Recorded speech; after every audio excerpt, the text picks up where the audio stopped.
In today's video, I'm going to teach you how to create shared mailboxes in Google Workspace W.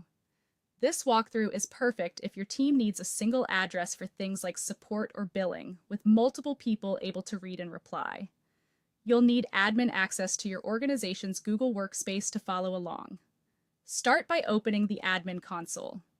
If you're not already signed in as an administrator, sign in with your admin account. On the admin console homepage, look for the Users section and choose the option to set up a shared inbox. This guided flow keeps everything in one place and helps you avoid missing a permission or setting. When prompted, enter the email address you want to assign to the shared inbox.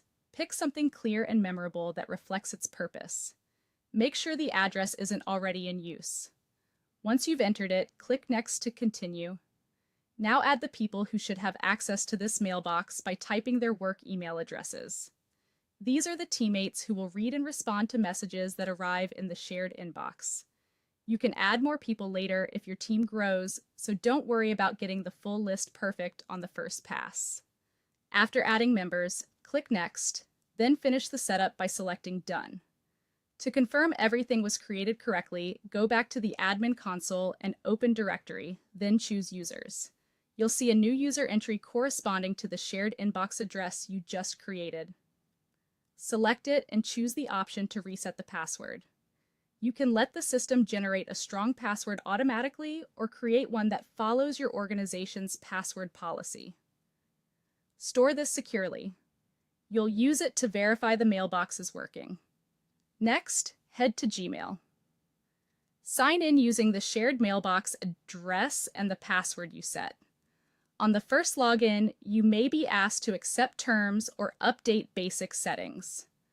Once you're in, check that the inbox loads and that messages can be sent and received as expected. This confirms the mailbox is active and ready for your team. A couple of quick tips before we wrap up. Changes in the admin console can take a few minutes to propagate, so don't worry if access isn't immediate. Keep the password safe and consider enabling additional security controls according to your organization's policies. That's it. Your shared mailbox is set up and ready to help your team collaborate more efficiently.